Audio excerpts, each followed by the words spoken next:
don't want to be resilient. I want to be brilliant. And so for me, that rebrilliancy is we need each other to reflect back who we are in hard times. We need that garden of us all growing and tending to one another. Tara Rynders is a nurse, artist, and founder of the Art and Heart of Healthcare, transforming how nurses heal through movement, play, and storytelling. After nearly losing her life, she realized the power of receiving care, and now she's on a mission to help nurses reclaim their joy, one dance at a time. Our most precious gift that we have to offer each other, whether it's our patients or our colleagues, is our humanity.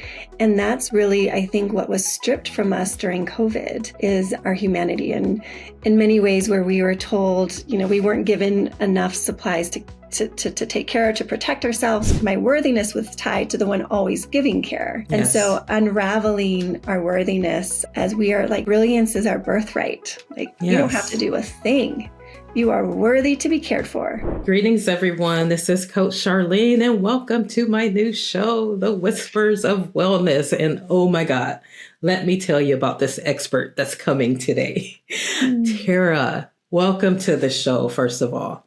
Oh, thank you. I am so happy always to be in your presence, Charlene. So thank you for having me. Yeah, I'm so excited. So Tara, I will never, ever forget you and the work that you're doing. And so the way that I know Tara is I went to a rebrilliancy workshop when I was with KP, and it was so life-changing that it made me so happy in those 8 hours. And I didn't even get to meet you. So your team did an amazing job with still bringing your brand there. It was absolutely lovely. I thought this was like a breakthrough moment for me because I was in this pondering stage of, okay, what do I want to do when I grow up? Not necessarily that, but there was some stirring in my soul.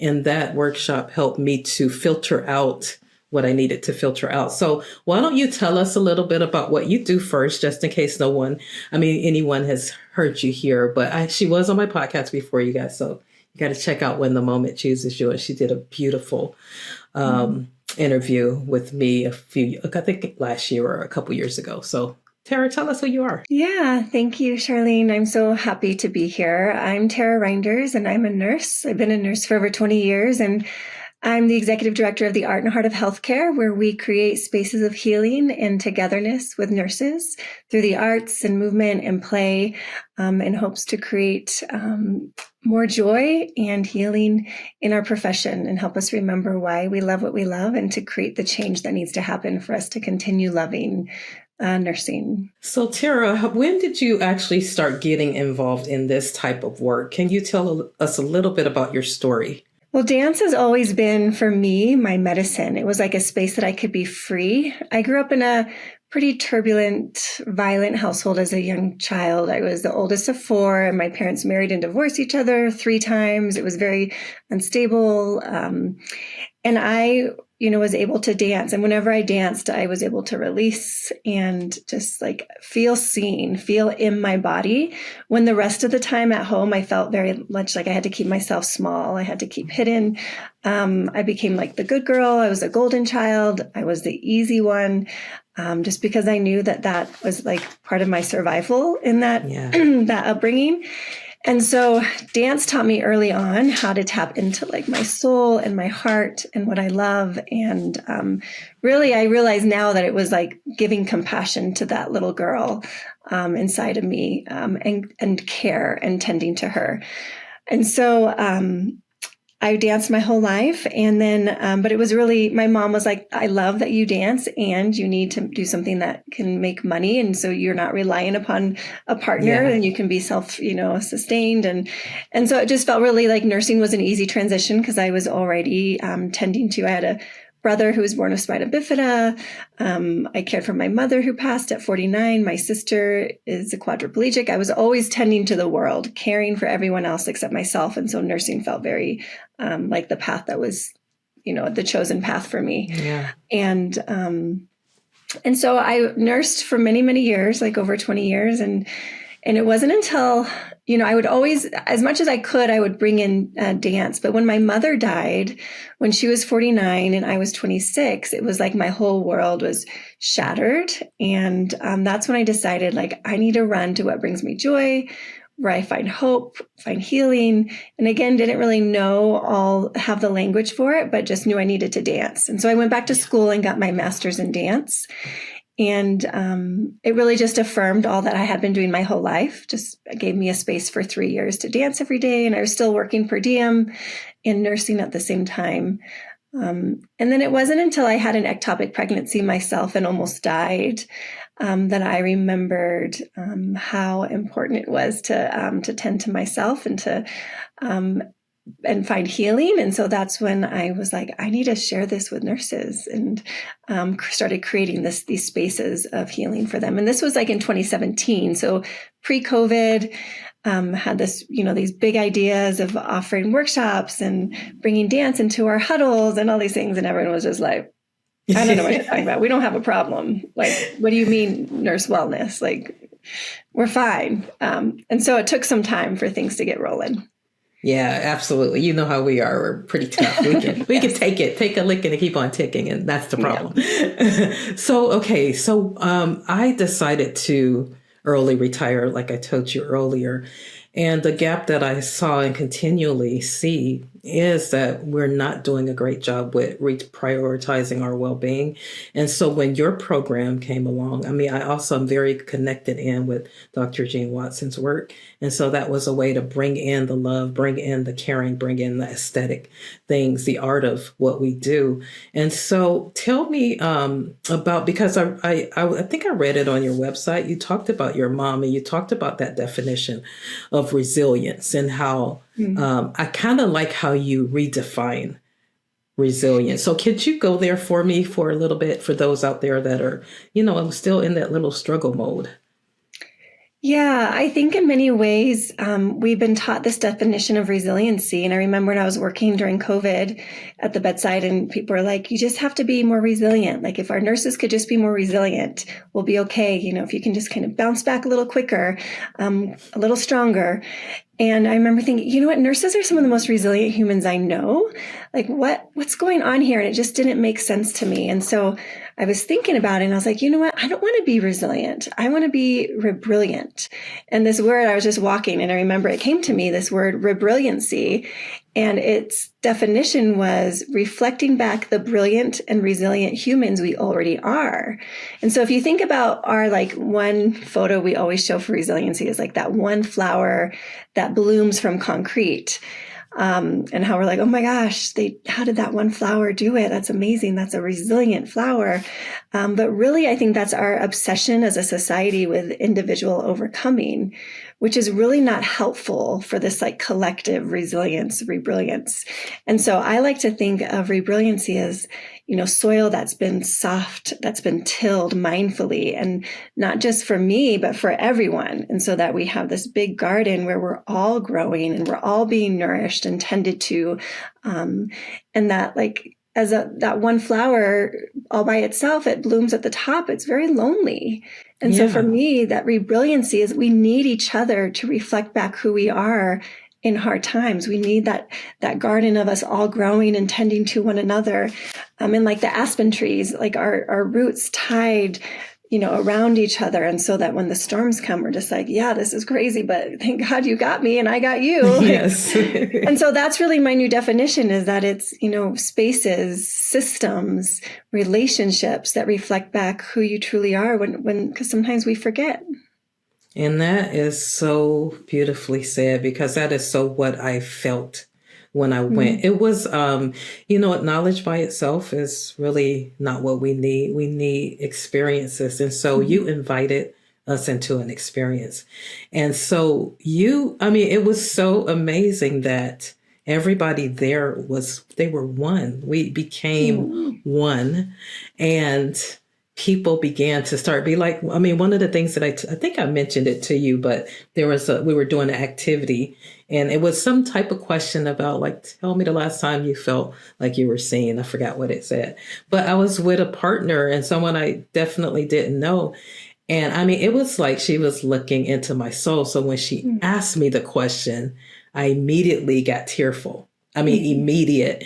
And I just start sobbing and she starts sobbing. And it was such a beautiful connection. And I was like, oh my God, this is really what we need as nurses, because you're constantly, and I'm a nurse. I was a nurse leader at the time. So I'm like in grind mode. I'm ready to put my computer on the table and start multitasking because that's how we roll.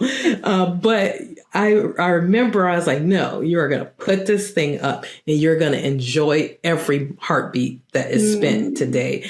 And that's exactly what happened. But I think you have done a beautiful job with getting people to feel valuable and to feel like they're human. I think I found another quote where you said something like, let me see, can I find it? Because it was so good. Yeah, it has to do with moving healthcare heroes, something about healthcare heroes to healthcare human beings, seeing us as more than healthcare workers, we are human beings. And so can you just talk about that a little bit? Because I think, especially in the pandemic, we were known as the heroes, the healthcare heroes.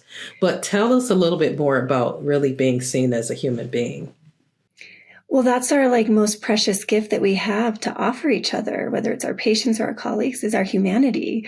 And that's really, I think, what was stripped from us during COVID is our humanity. And in many ways where we were told, we weren't given enough supplies to take care of, to protect ourselves. We're kind of, after we would leave work and maybe go to the grocery store, if we're still in our scrubs, people are scared of us, but yet they're also calling us heroes. So there's this mind-body disconnect of what people are saying of who we are as these healthcare heroes and what our humanity was feeling, which was scared and lonely and just abandoned in many ways. And so they were saying jump off this building, you're a hero, but I'm sorry, we ran out of capes, but you're still going to have to jump. But, it should be okay when you land. And we're like, okay. But this feels horrible inside. And so it's, again, this disconnect in our bodies. And really, when you're a hero, you don't have spaces to break down. You don't have space to be I can't do this. This is too much. I'm sad. I'm scared, because all the heroes we know are jumping from building to building and doing their thing. And so I think it really did a disservice. And at first it felt good, right? To feel supported, but it was just accolades that really fell short of the substance. And it took away our greatest gift, which is our presence as humans with our patients and with each other. Yeah, absolutely. That's so beautifully said. So what do you think, or I guess I should ask it to you like this. What is your vision for the future?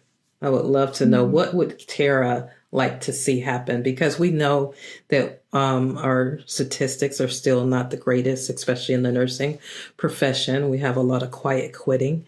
We have a lot of people just really showing up and their body's there, but they're not really there. So what would be your dream for the future if Tara could have it work her way? Oh, I have so many dreams. I think I would love to infiltrate the hospital with artists, collaborations with artists and dancers and musicians, and really turn upside down this idea of healing from this, colonial perspective, white supremacy's perspective of what, in capitalism, of what it means to have a space of healing, and break that down and bring in artists and diverse backgrounds, people who incorporate healing in so many different modalities, and collaborate with them, nurse leaders side by side with, musicians, figuring out okay, well, we have this huddle. What would you do at this huddle to, and then let the musician lead the huddle or whatever it may be, but just bring in different voices, creative, innovative voices besides, the white male perspective leading the hospital. I think a big part of this is, understanding our role in health disparities in healthcare, our role as nurses. I would love to see health disparities eliminated because, everyone's taking ownership of their role in racism at the bedside and how they, exacerbate it or continue it, versus doing the unlearning to stop it. And I think at the end of the day, I would love our system to stop focusing so much on patient outcomes and focusing more on how to create spaces where nurses can care for each other. So like, even as a leader, I don't think it's your role to care for every single one of your, reports or your nurses. I think your role is to create a culture where nurses care for each other. And so how is the system set up for nurses to feel cared for by each other, by the structure of the day?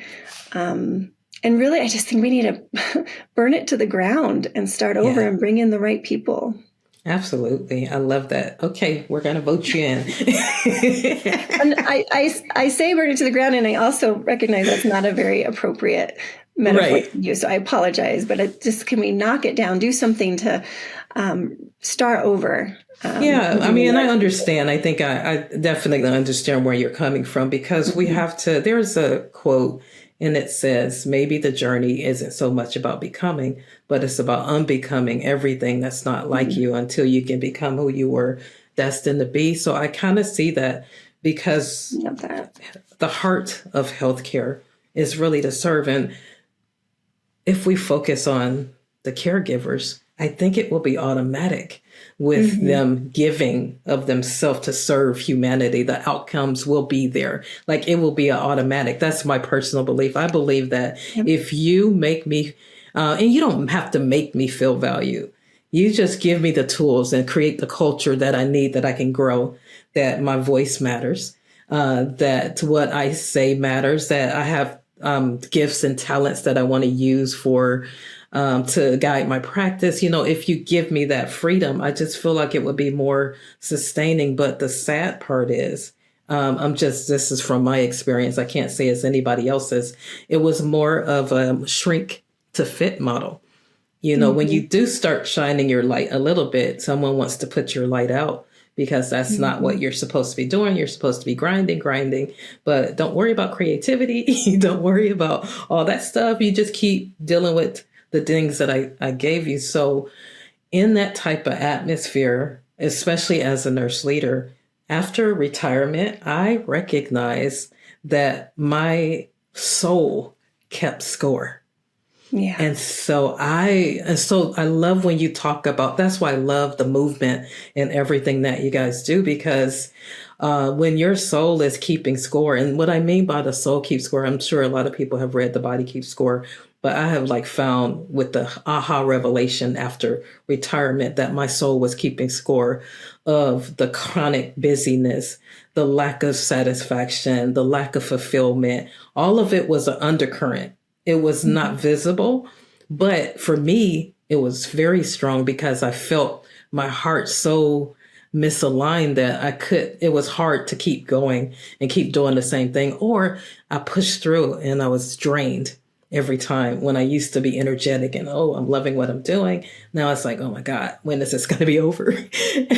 So can you talk to us a little bit about how you use art to really deal with that particular situation? Like, somebody's coming to work, they're really there, but they're not really there. And they have all this trauma trapped inside of the chronic busyness, short staff, all of the things that we deal with as nurses. So how can your program help them, if there's an individual out there that really is looking forward to doing something great, which is to get healing from one of your workshops? Yeah. I love how you said the soul keeps the score. I think that's so beautiful and so true, right? And so many times, as you said, it's hidden. We don't even know it's there. And so it's hard, I think, for people to realize they even need help. But I think what the first step is we start by telling the truth. And so our workshops are really set up for immediately telling the truth. You come in and we wash your hands and you say, what are you hoping for? And it catches people off guard, and they're just like, I don't know if I've ever like thought of what I'm hoping for before, but it's like these questions. We start asking questions throughout the day for people to start getting back their voice of like, this is what I want. This is what I'm hoping. This is what I've gone through. And so it's really just truth telling and aligning again, our hearts and our minds in alignment so that we're in our integrity of who we are and embodied. And the movement and the play bring us back to, like the body doesn't lie, right? Yeah. The body. And so when we get into the body and we play and we're like kids again, and we're just interacting with one another, the real us comes out in a really beautiful way. And I do think a lot of what you were mentioning, Charlene, is grief. All the grief for all the years that we've held. And so we started doing the Creative Care Journey, which is a group coaching opportunity. And it's been so good. So we come together online and we do all of these same arts-based experiences virtually with one another. And then we walk through the grief recovery method together because I'm an advanced grief recovery specialist. And so I lead people through their grief. And then we, gather these tools so that when they do go back into work and into these spaces of grief and secondary traumatic stress and all the things, they have new tools to be able to face it. But it's really, truly the play, it's the movement, it's the poetry, it's the music, it's the arts that it's our humanity, right? And as humans, our humanity, it's so real, it's authentic. And that's where the healing happens when we tell the truth. Yeah, and you allow people to stand in who they are. I think sometimes people don't even know who they are. Yeah. And so there's plenty of spaces or times in the workshop that you get to really go deep and to see who am I really, what's really bothering me, and then to create a safe space like you've done in such a way that we can have these really courageous conversations that we would normally not have at all. I thought that was the secret sauce in there, because there's topics that I had never expressed anything about how I felt being one of the few Black nurse leaders, never. But when she asked me the question, it was very inviting, and it allowed me to get it out where I hadn't really voiced that concern before. And so just that healing piece for me, just to release the sound. And so I think that's what I saw. People were just peeling back the mask and really being who they really, truly, authentically being, and silly and dancing and music. And, it's just a beautiful thing. So I'm just totally am in awe of the work that you're doing. Well, you were so beautiful in it, in the videos that I saw, just fully. Oh my God. I look like a 5-year-old. I was like, oh, wow, that's my 5-year-old self just really having a blast. And, and I needed that at that time. See, that's the thing. I think sometimes nurses, we just want to grind. And you really need to pause. And that's why I have to give kudos to KP, because what organization is going to give you 8 hours of play? I'm just saying, it was absolutely amazing. But I think more organizations need to understand that when you're dealing with your healthcare workers or your care teams or service providers, you're going to have to do a little bit more intense focus on them, because they do need to be seen. They do need to be heard. They do need to express themselves. So I think what the work that you're doing is absolutely amazing. And I'm excited about the possibilities to come. So why don't you do this for us, Tara? Can you tell us about what you offer? Yeah, so we offer arts-based, play-based workshops. The one Rebrilliancy is what we've been doing for the past couple of years. And it's really, in many ways modeling what it looks like to be seen just as this beautiful, courageous human. And every person who walks through that door, it's how we see you. And it's amazing. And when you see someone for who they are, they show up in that way. And so we dance, we play, we cry. And it's, I love the saying, I'm happy because I cry so much. And I think a lot of our joy, the depths that we allow ourselves to grieve are the depths that we allow ourselves to experience joy. And so the day is really a mix of both these intense, hard conversations and just complete freedom and play and dressing up as astronauts or whatever it may be that we're doing that year. And so we offer workshops, 2-hour, 4-hour, and 8-hour workshops. And then We offer the creative care journey, which is we start off with 4 weeks of vital care where it's just arts-based care connection with one another through poetry. And we just really get back in touch with our creative selves, because that's the humanity. That's the space that we go, oh yeah, this is who I am. And then we dive into our grief for about 7 weeks. And then we do an integration period where we spend 4 weeks really and basically saying, well, now what? You're a different human now. Like you've grown, you're back to who you really truly are. As you said earlier, peeling off the layers. Now what? And maybe your career trajectory, your life trajectory has changed. And so let's figure that out together. And so it's really more of like a wraparound care through the arts in that way. And then we do, just grief recovery on its own. And then I'm going to be doing a one-woman show in Denver in June. So I'm hoping to travel that, and which is really focusing on all of these things we've talked about, but a lot around as nurses, how difficult it is for us to receive. And that when I almost died in my ectopic pregnancy, the moment that's really stuck with me was a nurse grabbed my hand, my nurse Paige grabbed my hand, and she said, I'm here and you're going to be okay. And I was completely passed out. I'm like, my stomach is getting more and more distended. I'm bleeding internally. And I remember like wanting to pull away from her hand. And so I think there's this like epidemic of not receiving care, of thinking like, and then for me, it was tied back to my worthiness, because my worthiness was tied to the one always giving care. And so unraveling our worthiness as we are like, brilliance is our birthright. Like you don't have to do a thing. You are worthy to be cared for. Hard stop. I love that. And so, sharing some of those themes through performance, and then we're doing a tour of our documentary as well that we did with Kaiser that will be coming up. Oh, amazing. That is wonderful. So I'll make sure I put that in the description. But you said something that kind of was like, okay, let's unpack that just a little bit about the fact of feeling unworthy. And the reason why I'm bringing that up is because post-retirement, I had to grapple with that thing, because I was not busy. I was not like stressed out, seeing how much I could do at one time. I felt a little bit of that try to creep in. Like, okay, you're not doing all the things. You're not reporting out here. You're not doing this. You're not doing this. So like, what are you really worth? So it's so amazing of how you have to take care of yourself.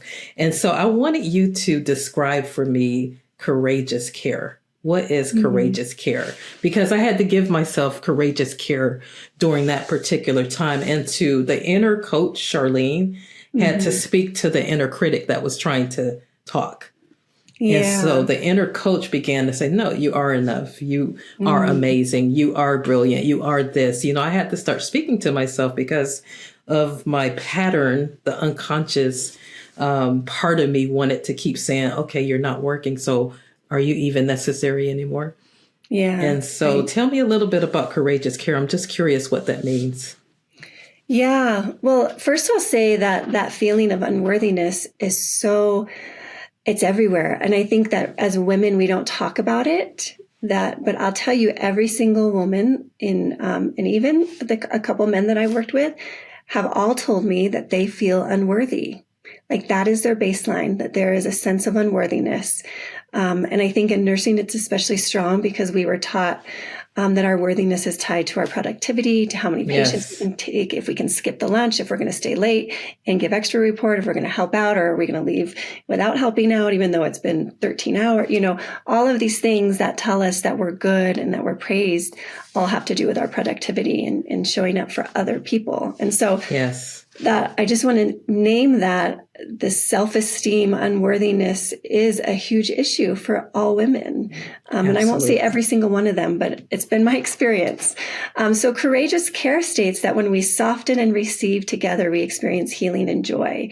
And it's really alongside Jean Watson's Caritas and the play theory. It's courageous care a big part of our framework for our workshops. So we create spaces where we can soften, because once you soften, you're able to receive. It's like in dance, when you do a big leap, you have to first plie or bend your knees. There needs to be like a sense of bending, of softening in order to jump into the air. And so we create those spaces of softening, so then we can receive. And in the workshops, I love it because nurses don't even realize they're receiving, because we're not like talking about like, it's like this, the whole thing is for you to receive. You can't say, I'm not going to receive. Like, it's just the whole workshop is you receiving. Yes. And you don't have to do like show up in this, way that you're used to showing up. And then the togetherness, it's because when we receive together, and Bell Hooks' beautiful quote, rarely do we ever heal in isolation. It's when we commune with one another that healing takes place. And so we need each other, and especially nurses who are inherent healers. And when we allow each other to be in space with one another, that healing is just like on fast track. It's just like amazing what it feels like to be known by another nurse as a nurse. And that's where the healing happens. And then the joy is inevitable, because it's like you said, when we take off those layers, when we can show up authentically and be who we are and feel accepted, like the joy just happens. Yeah, beautiful, man. It has been such a treat and an honor and a pleasure to have you on this show. I really, really thank God for you, because you are an amazing human being. And I am going to get to one of your workshops. I'm thinking about that one woman show. That sounds kind of interesting. Yeah, you should come out for it. Well, I know. That's like around my birthday month. So, when's your birthday? It's June 5th. Mine's June 4th. Oh, wait, we're sisters for real. Amazing. No, but so I'm going to actually have you say the last words for this particular program. So my hope is that the audience will be healthcare workers and organizations that want to reprioritize the well-being for their healthcare workers. So can you give me a wisdom gem for an individual and then one for an organization? Yeah, I think for the individual, my hopes would be that we are able to tell the truth and receive care. And then for an organization, I think it's what I said before, is like pulling back and focusing on creating spaces where nurses can be cared for and can care for each other. And then inevitably, the patients will be cared for as well. Absolutely. Well, thank you so much. I am so honored to have you and be in your space. And I hope that everybody listening, you have to also go back and see she goes deeper into her story about her ectopic pregnancy. Just a beautiful interview. So thank you so much, Tara. I really appreciate you. And I wish you well. And I hope you just get all of the dreams in your heart to come true. Thank you, Charlene. Appreciate you.